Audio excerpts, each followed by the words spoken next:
think, until we have the big deal.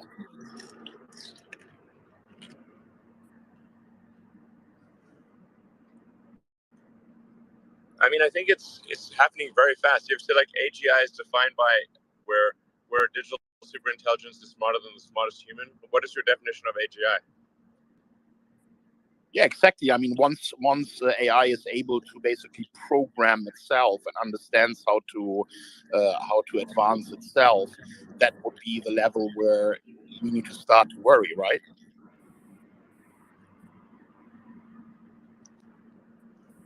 Yeah. Well, to add to that, Elon, I mean, what about this? Last year after the pandemic, we had the Great Resignation, and now there's the concern about the replacement of traditional labor jobs with AI and machine technology. I think it was you. I saw the video and the capacity for it to control things with its mind. Is there not a concern about the potential jobs and the those have necessarily the skills or ability to retrain that quickly? Just how can we plan in advance?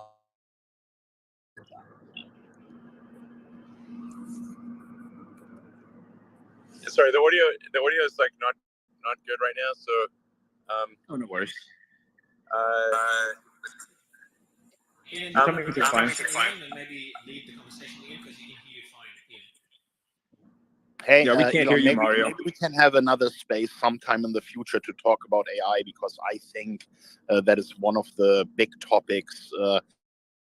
Don't really realize how big the risk of AI is, and what you are always asking for is more regulation, better rules in order to prevent the worst case scenario of an AGI taking over.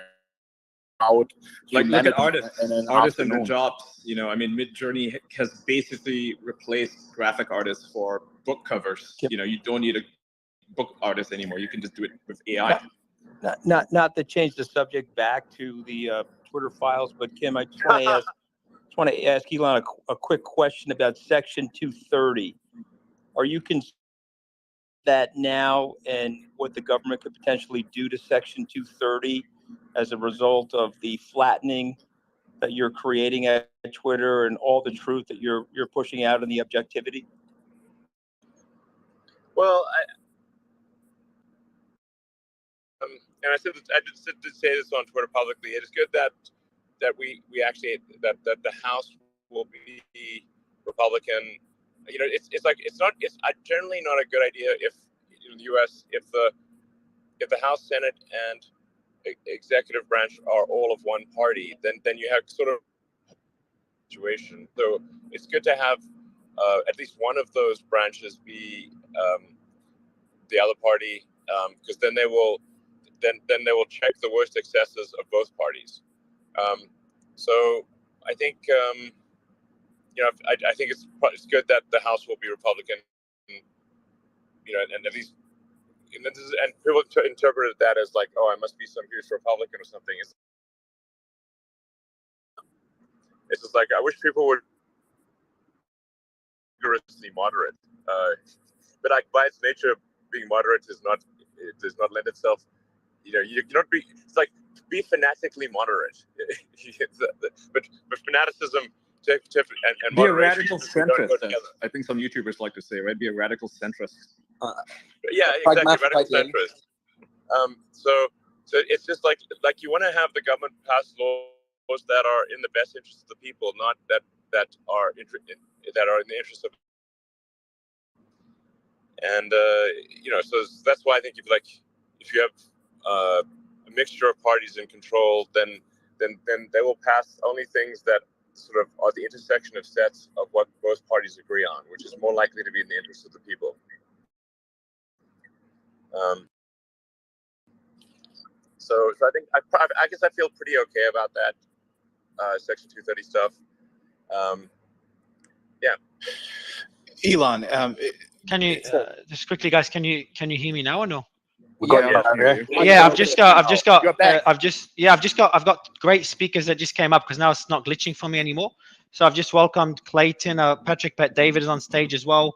and there's more speakers about to come up that all of you would know. Now my space is working. So guys, feel free to jump in and ask Elon any questions. Hey, thank you. Mario, I sorry will about now. that, I will Clay. now. Yeah, I will now. I will now. Go ahead, Clay, and then Patrick. Go ahead, Clay. Hey, thanks, Elon. This is Clayton.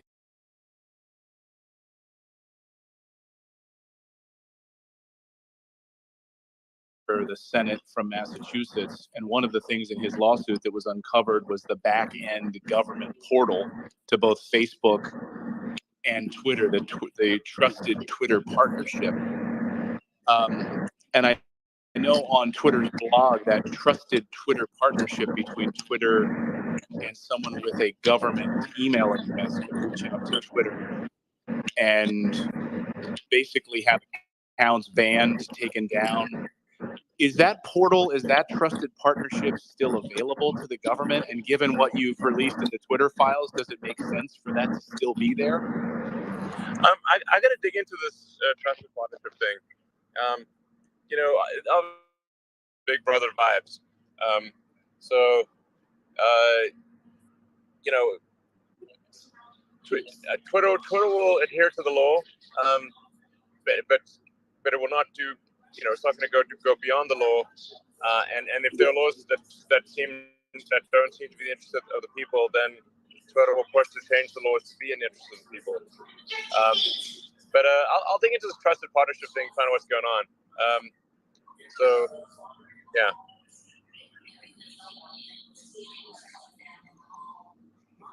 By the way, Clayton, I do watch Redacted, and I love you and your wife. You're doing an amazing job, so keep it going.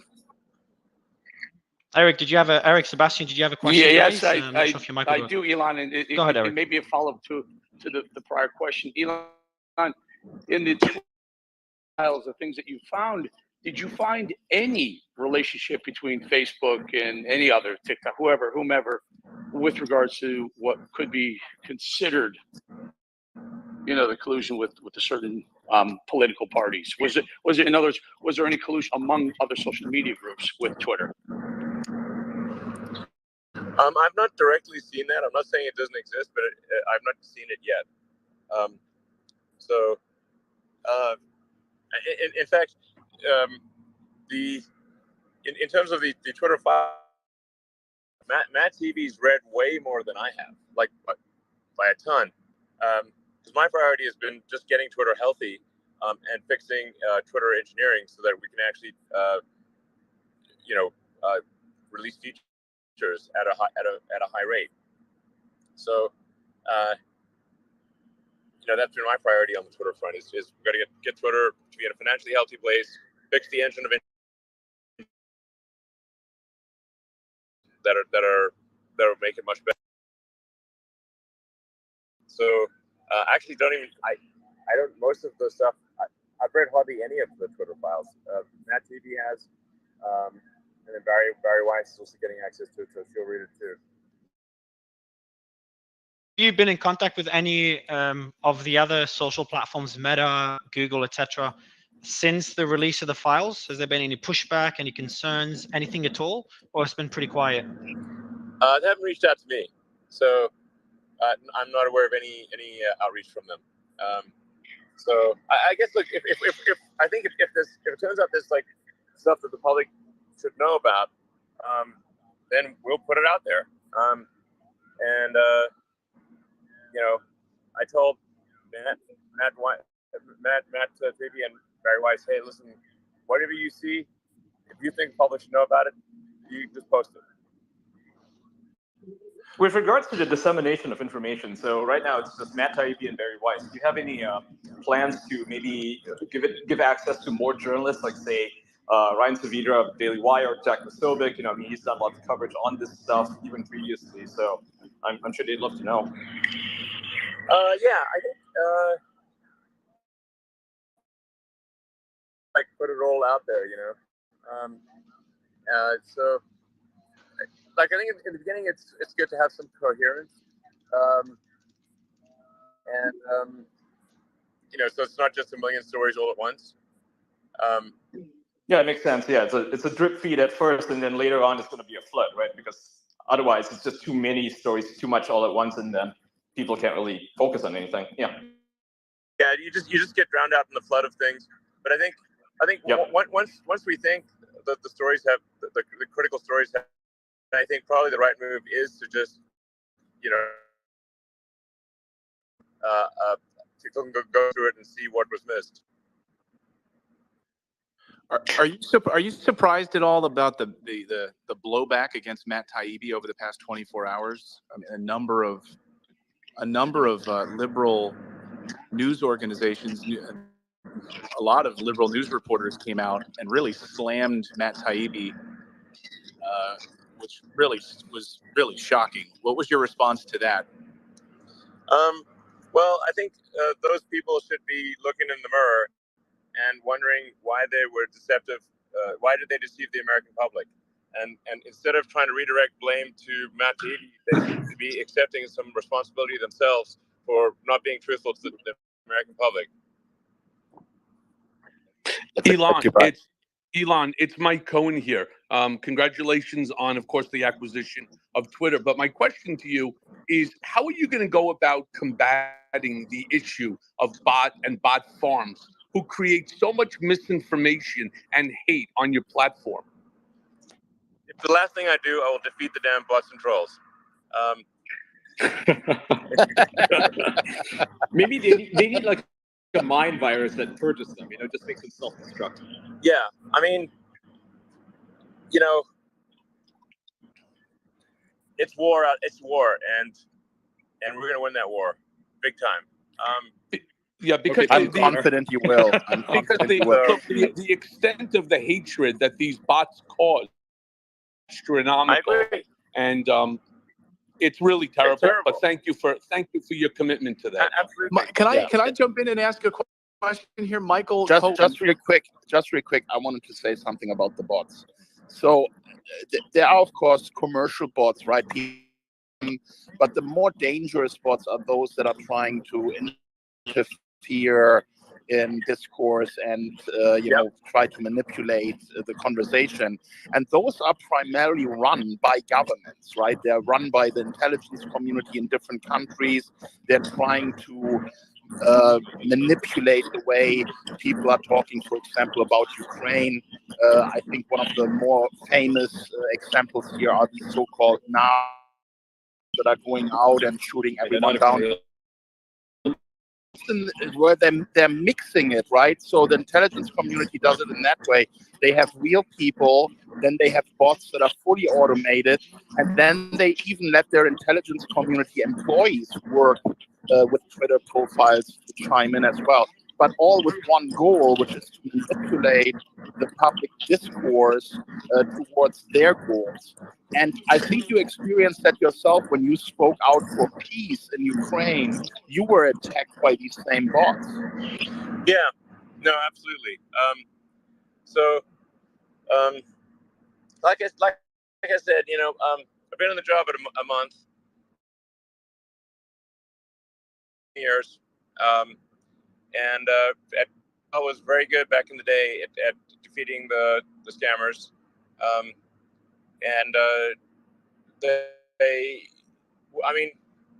They were just like they were just the bad actors had free reign in the system before. They will not have that in the future. I look forward to that battle. And we will expose those who are acting to manipulate public opinion and shine a bright light on it. Fantastic. Hey, Kim, if I could just ask a quick question on that same topic, because there was a point at which I was told by someone who apparently had access to this Discord server for these NATO or NAFO trolls that I was among their top targets, or even the number one target for a while. So I'm just sort of a personal curiosity. By the way, this is my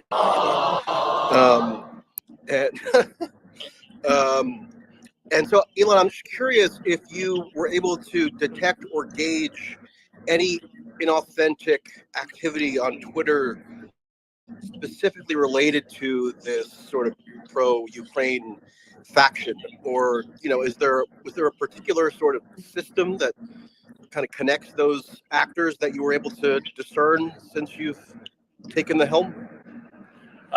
Well, the tools that Twitter currently has, large-scale manipulation, are quite weak and need to be strengthened. In order for them to be strengthened, we must, like I said, build the engine of engineering, and to be able to sort of see what's going on in the system. I mean, over and over again, it's been, it's like Twitter doesn't know what's going on in Twitter. That's actually the issue. So we need to build the tools that can analyze what's going on and see where is there evidence of large-scale manipulation, and in order to highlight it. And I think even if it's not shut down, if it is simply highlighted and said, wait a second, these accounts are all acting in concert. They're acting in a way that is faster than a human could possibly coordinate. This appears to be a linked, 100,000 bots linked that are all acting in concert, and just say, and expose them essentially. But those software tools need to be written, and they have not yet been written. So they will be. I have written those tools, so I can give them to you. Right, Elon, wouldn't it be easier if you were able to use some form of two-part authentication in order to ensure that the individual...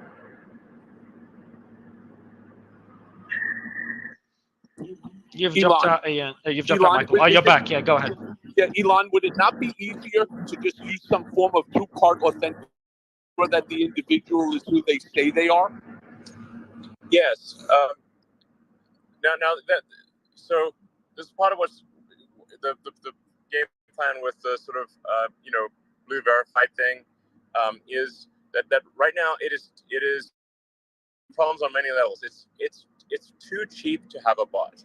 So and even a troll, like it's not just that somebody's operating a bunch of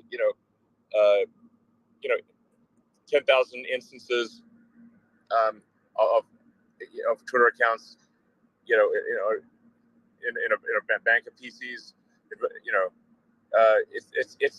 It's like you can have a warehouse with, and there are many parts of the world, like warehouse where there's just banks of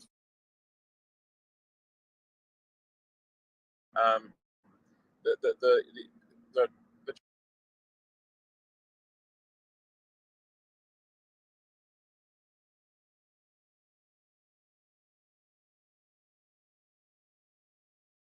challenge right now. So the challenge is actually,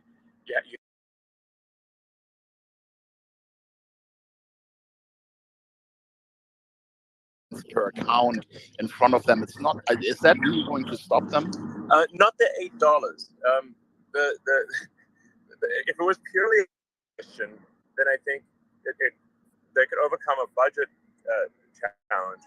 But also then.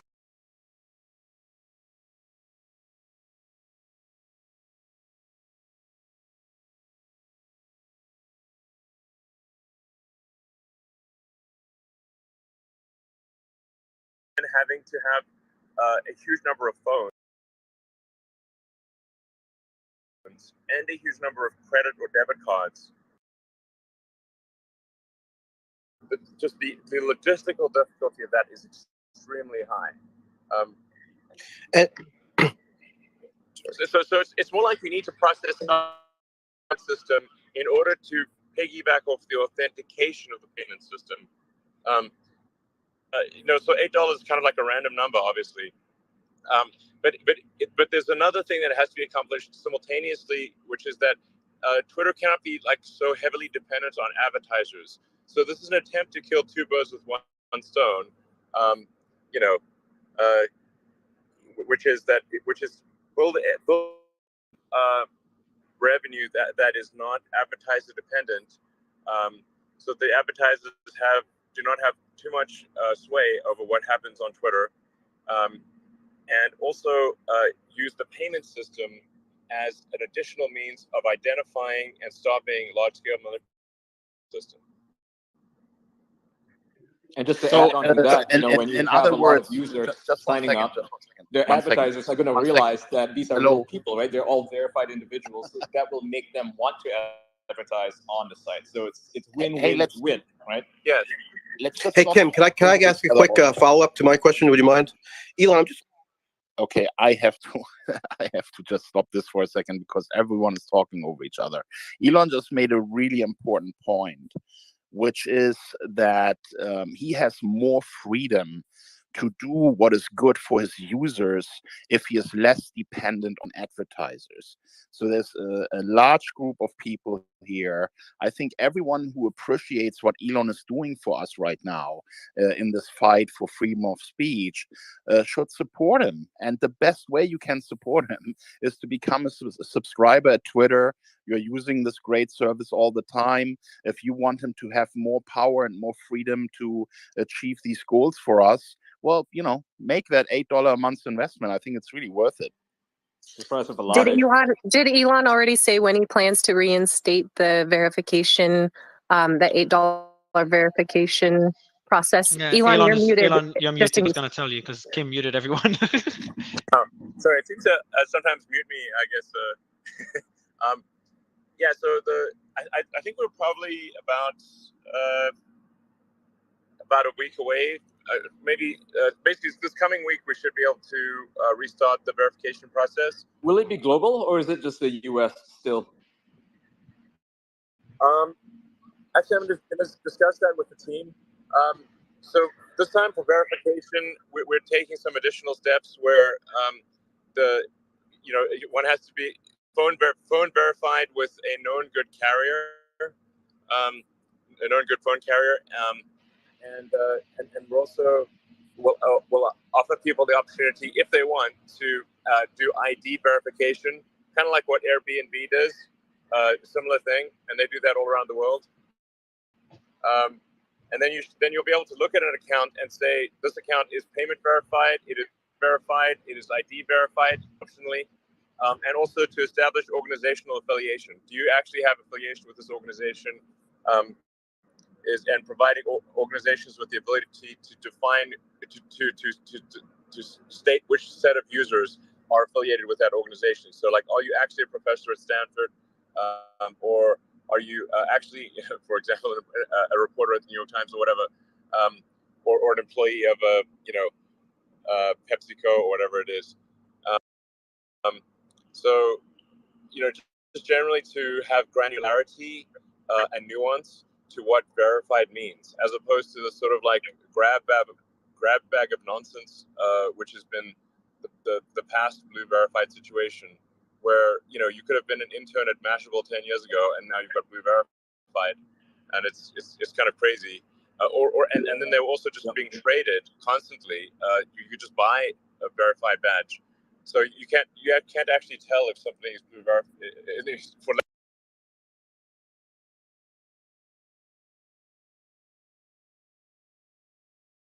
Legacy Blue. You can't tell if that is a legitimate situation, a crypto scam.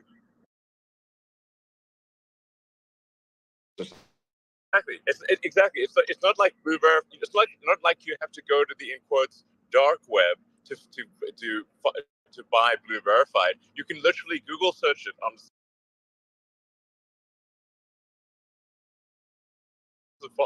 and it's on page 1 of the Google search results if you want to buy a Legacy Blue Verified. So it's just basically it's a Legacy Blue Verified is a corrupt garbage file. And so we need to move forward with something that gives granularity and detail and nuance about the nature of the verification, so that you can actually trust what you see. Elon, you said some really admirable things about freedom of speech and your commitment to it and its role in the future of humanity. You didn't answer the question about supporting protesters in China and Iran. Is there freedom of speech for Chinese people important? It's already for banned humanity? in China. Just so you know, like Twitter is inactive in China. You need VPN, so it's kind of a pointless question. You don't think making it accessible for Chinese or Iranian? It doesn't matter. Oh, nice. Yes. freedom of speech is Sebastian Gorka here, because a lot of people are confused. Dumped by Matt Taibbi. The First Amendment concerns government suppression. So anything that happened before January the 20th isn't First Amendment unless it was the Biden administration after. So for those who think that we've got the smoking gun and they don't need to wait for anything else, could you address that issue, Mr. Musk?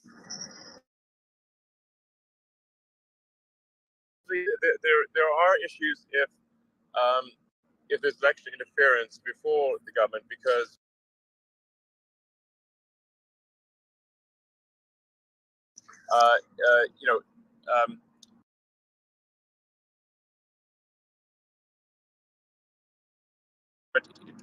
right, but that has to do with in-kind contributions. That's a very different kind of thing, and it is criminal. But can you tell us if there will be more smoking guns coming? Yeah, I think there will be more smoking guns, because the obvious next question is, well, what happened after the election? Exactly. Exactly. Yeah. I don't know. I'll check with Matt. Go ahead. Yeah, Will, just quickly. Will, go ahead, Will. Thank you, Elon. Apologies if you addressed this earlier. I appreciate how long you've been on this call. What subjects outside of Hunter Biden, by the way, this is Will Kane from Fox News, what subjects outside of Hunter Biden were subject to the most government-induced censorship? As I said, you may not have heard my earlier comment, but I don't actually, me personally, I've been working on getting Twitter to be healthy and fixing the engine of engineering. I've not been sort of poring over the Twitter files personally. That's sort of been, Matt Taibbi is doing that, and Barry Weiss is going to do it now as well. So anything I say would be somewhat of a, guesswork, really. But so I don't know. There's obviously a lot of questions around Jan 6th. There's questions around COVID. There's a lot of questions, but I think the important thing is that we just get bring daylight to all of these things. And so anything that Twitter has done, and sometimes things, a lot of times Twitter's done things that were just not, it wasn't malicious, it was just foolish. So the things that are like the nuking people for NPCs, right? For posting NPC memes, thousands of people were banned. Yeah, exactly. From just a quick question, with the companies that stopped advertising on Twitter, which I think most of us agree is just not right, has there been any progress since? Have you been in discussions with them? And what are some other strategies to bring in revenue so we depend less on advertisers? You can hear this. This is Eric Bowling again. How do you have any knowledge or you can have any proof that there's some indication that a lot of people on the right side of the political aisle lost a ton of followers? I would say from 2015, 2016, all the way through the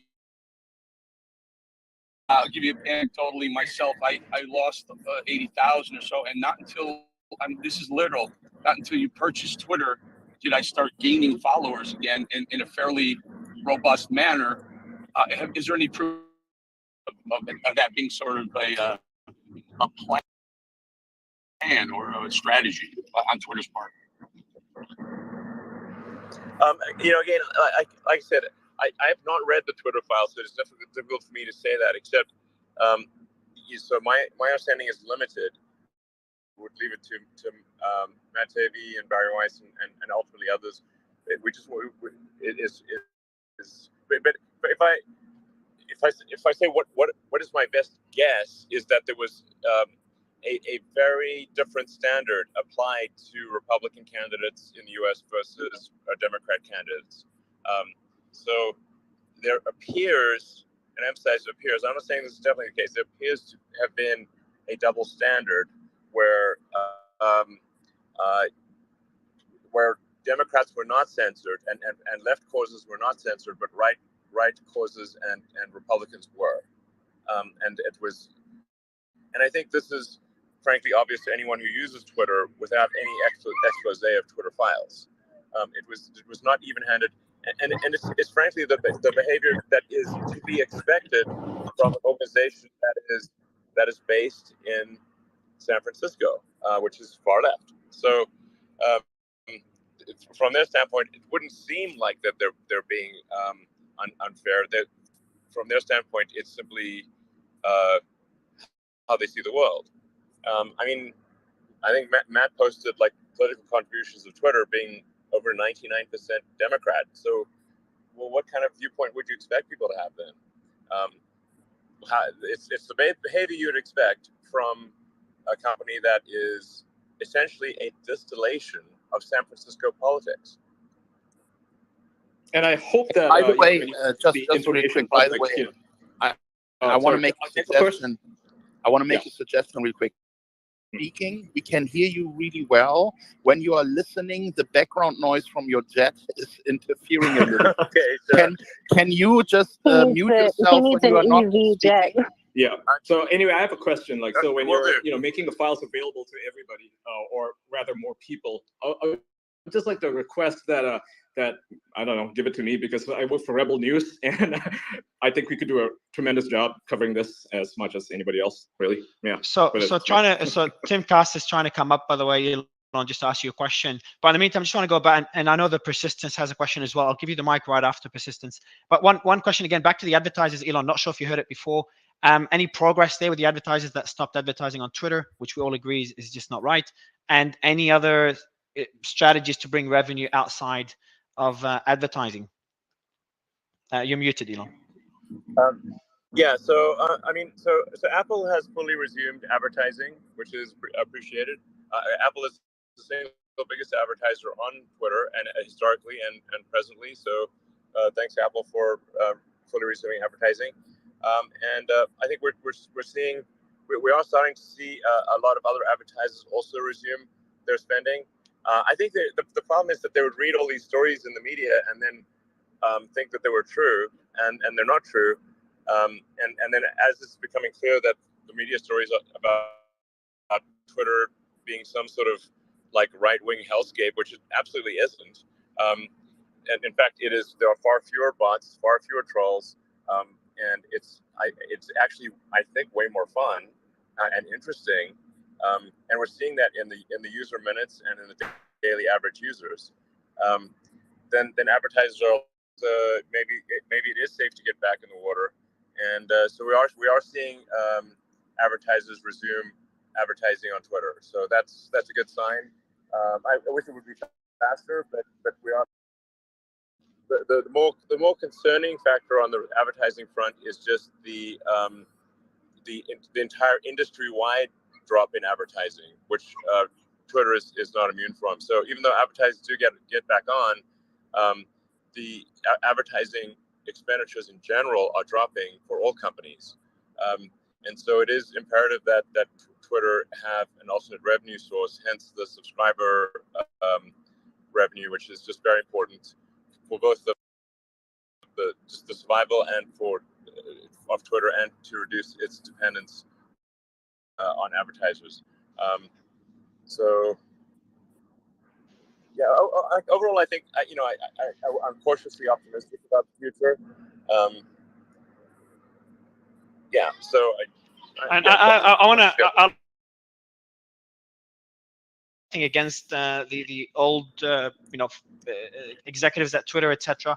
But very objectively speaking, what you've done in a month, and again, that's purely being objective, what you've done in a month is fucking insane.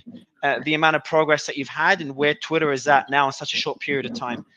So not that you need more credit, because you're getting a lot here, but I just want to add to it as well. I'll give the mic to the Persistence, who's been waiting for a while, and then Spike. Go ahead, Persistence. Well, for making this a popular social media, my question is, do we have any information on advertisers threatening to pull money from Twitter if Twitter did not adhere to a policy?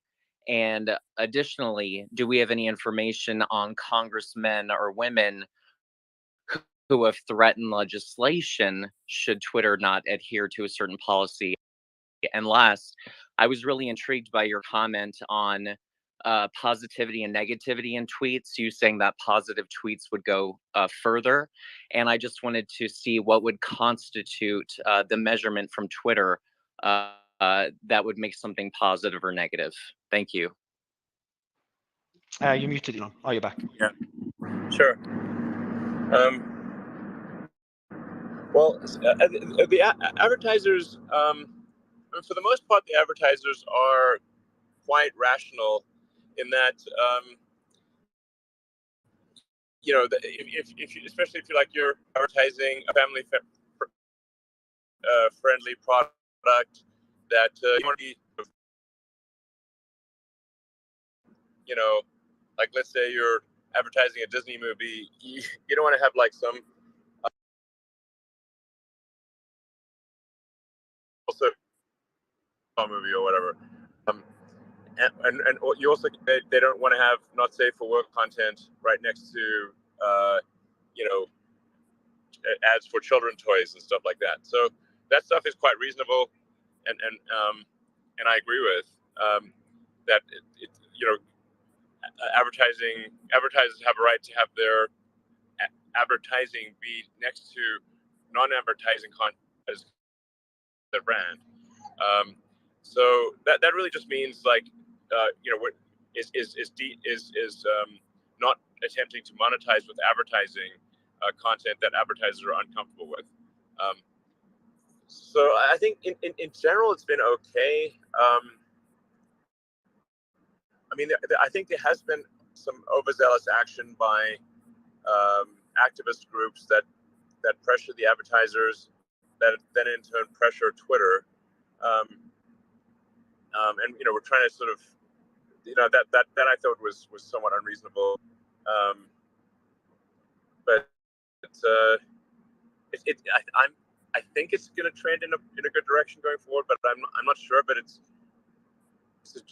looks like it's headed in a good direction. Like I said, advertisers are returning to Twitter. Apple's back at full ad spend, and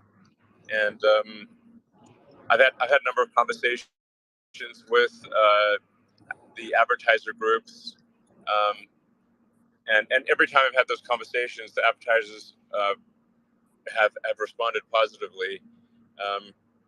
And I've also just, because they're like, I mean, they basically they end up reading the sort of mainstream media, and it's like, you know, and then they end up with all the wrong impressions of what's going on.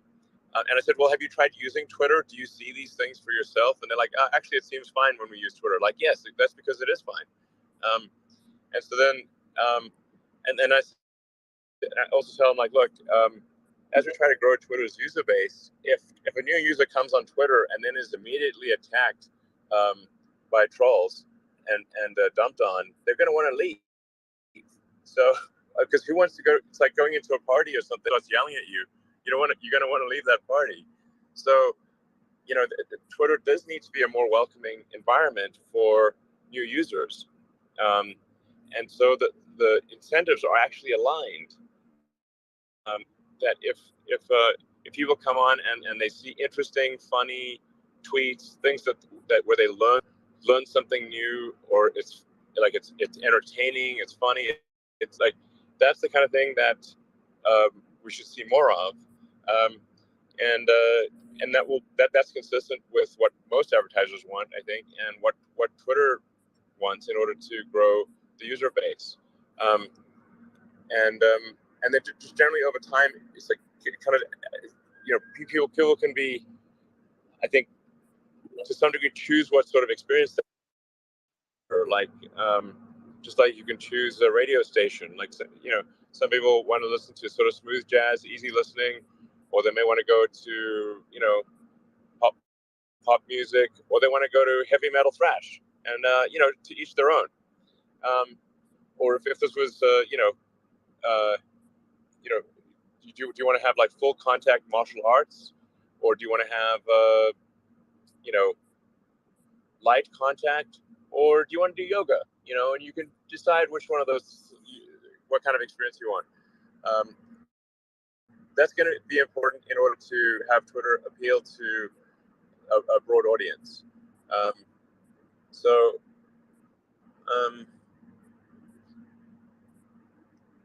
Yeah, so that's the rough game plan. Tom, I'll let Elon, you you got a had question, Tom? mentioned yeah. Oh, just wanted to ask really quick. He had mentioned different color check marks for verification for different entities. Was that still going to be part of the new verification process? Yeah. So again, like the goal is like to say, how do you convey to people using Twitter as quickly as possible and as clearly as possible. So there will be a gold check mark for commercial organizations, a gray check mark for government, and a blue check mark for verified individuals. And then there will also be an organizational affiliation logo. So like next to your check, if you, let's say, a verified user, if you are a professor at Stanford and Stanford is participating in identifying who is a professor, and there would be like a tiny Stanford logo that would appear next to your blue check mark. So then as you're scrolling, it's like you can see, oh, this is actually a Stanford professor, or this person actually does work at Coca-Cola, and there's the clarity there. Will there be a process for this to apply for an organization for, let's say you're a part of a small news organization and you want to apply for this status? Will it be available to the public, or is this something that's going to be very selective? No, it will be available to the public. So it's sort of, so it's not going to be like an anointed set of companies. Now, there will be a strong policy against impersonation and deception. So if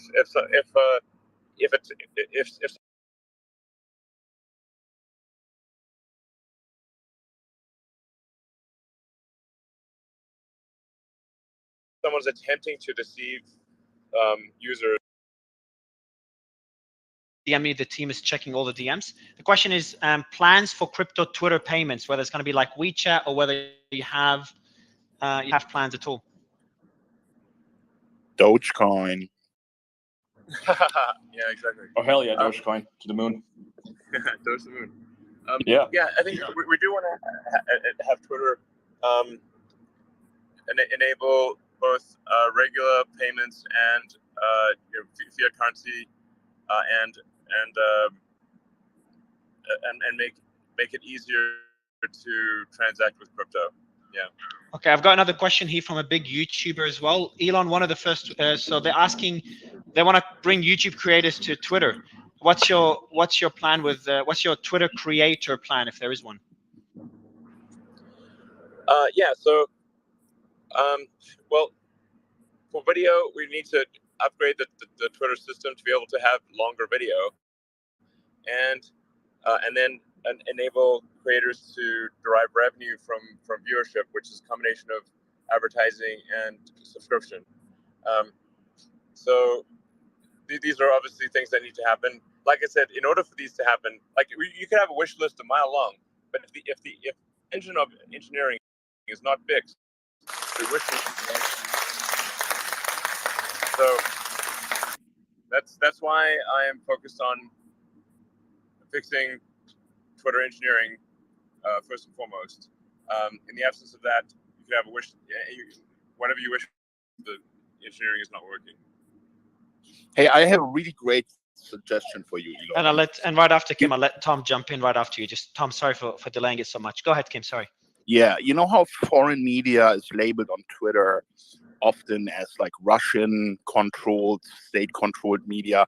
Why don't we do the same thing in the U.S. with all of these media organizations that are telling us go to war? This is all great. Like, why don't we label them as well, U.S. government state media? No, I think that's a good idea. Because it's like SBF gave so much money to different media organizations that, and then they just write these puff pieces,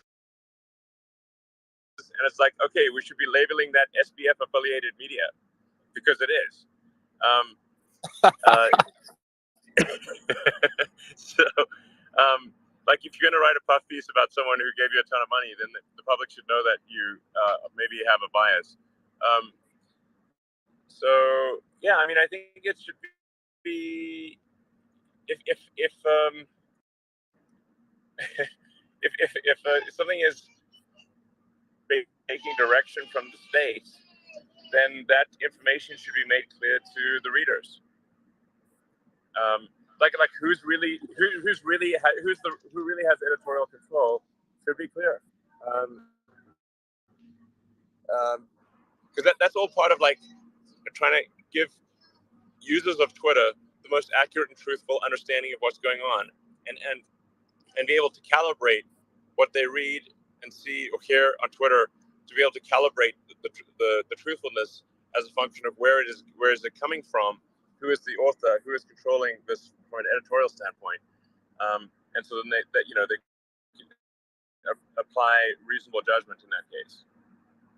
Yeah, no, I agree with you. And I think that would be a really good thing to level the playing field, because when you want to find out about what's going on in Ukraine and you get it from sources that are labeled in a certain way, and then the US news sources are not labeled at all, the problem with that is that people think this source is trustworthy and this source is not trustworthy. So if Twitter has labels like this, then they need to be applied fairly, also against media that is clearly pro-war and clearly infiltrated by commentators from the intelligence community who are telling us all this bullshit about why we have to be at war. I agree. I mean, this is the maximum truth is the truth still set you free. So, yep, I agree. Waiting for a while, Tom. Thank you for having me. I have to sign off soon, so maybe just a couple more questions, and then I gotta go back to work here. I'll let Tom jump in. He's been waiting. Quickly, Elon, yeah, you just are the timeline just before, guys. And we appreciate keep innovating and keep. And Elon, I'll shut his. Go ahead, Tom. I'll let you ask your question, Tom, and then I'll jump in. Go ahead, Tom.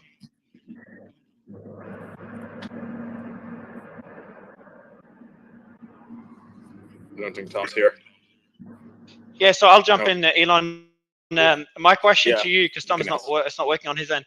Well, it's actually a simple question. I'm gonna shoot my shot. If I can get a DM on Twitter to have a line of communication, and then I can try to get you on, convince you to join more spaces. So it's not a question. It's just giving it a shot on my end. I appreciate you joining again. This is Tom again. Yeah, Tom, go ahead, man. I said my word. Now it's your turn. Yeah. Thank you. This is Tom Fitton with Judicial Watch, Elon. Appreciate your public service and your transparency efforts here. My concern is, as the head of a watchdog group, is the government corruption in response, not only to what you potentially may uncover, but in response to what you're doing. And when you have the President of the United States from the podium celebrate his election victory by calling for a national security review of your activities, you have senators, focusing on you, you have investigating you and your other businesses. Are you concerned, A, about the retaliation, and B, are you seeing evidence of it already? Hey, you're muted, Elon. Well, government is slow to act. So this is the thing about it that's important to appreciate about anything government related, is that they're not nimble, they are slow. So I think the actions that we'll see, and I think there probably will be some actions will happen, but they'll happen slowly. And it's only been a month so far, but I would expect some. There's probably at least a few nefarious things that are in the works right now. I'd say it would be naive to assume that there are no nefarious things. And so I guess but I will just expose them on Twitter and see what happens. Well, the most important thing, you don't have any suicidal thoughts, do you, Elon? I do not have any suicidal thoughts. If I committed suicide, it's not real. Bro, that was dark. a good one. Clay, I know Elon has to jump off, so maybe one more question or one or two. Clay, and then Ian, I'll let you end it, Ian, because you've done a great job asking questions earlier. Clay, go ahead. Yeah, Elon, this is Clay Travis with Outkick Fire Show with Clay and Buck.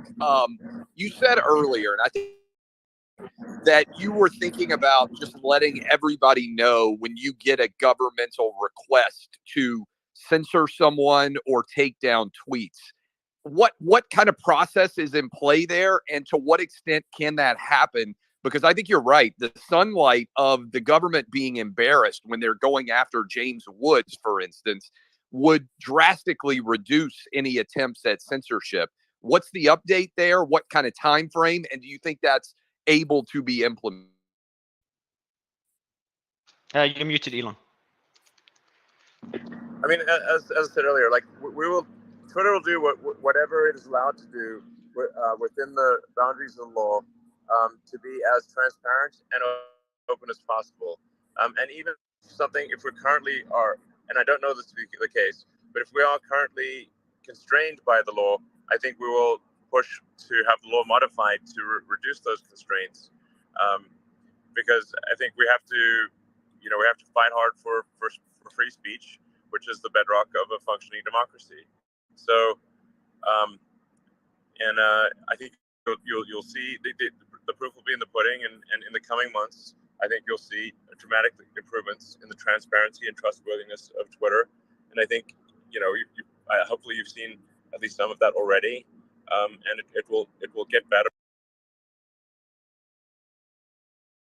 And I think it will get better in an accelerating way. You have been such a blessing to join us, to give us your insights. I really appreciate it. Don't forget to make that poll for Edward Snowden and Julian Assange. Yeah, it would be interesting to know what the public thinks of these two people and what they're fighting for. Okay. I will do the poll, and I'll emphasize that I'm not making a judgment here. I'm just asking I'll do it right after this Twitter Spaces ends. You're just asking a question, right? Asking the public a question, just that's right. Taking a poll, yeah. And final, Elon. So I have a question. Okay. So, yeah. This is not. Yeah. Okay, so I got a question since this is the last one. What message do you have for all the haters and losers out there who are, making fun of you or attacking Twitter? Said it was going to die like 4 weeks ago. What's your message? Twitter is alive, baby. It's alive. Oh, yeah. Hell yeah. Hell yeah. Beautiful. I look forward to the Tesla earnings call right here on Twitter with you, Elon Musk. Yeah, well, I think it will work. I got the DM, so I assume the promise you made, Kim, and the promise you made, Tara, should go through. Elon, really appreciate you, and hope to see you again. My DM, Mario. Hope to see you back. I got questions. Hope to see you again soon, Elon. I really appreciate it, man. Thank you, Elon. Thank you. All right, thanks, guys. Bye. And Absolutely. See you, Elon. For everyone in the audience, quickly, everyone in the audience, just check the pinned tweet as well. I've just got the next space as well. Congratulations, guys. That was amazing. Congratulations. Appreciate it. Thank you. Thank you. Just if everyone listening, the next space is above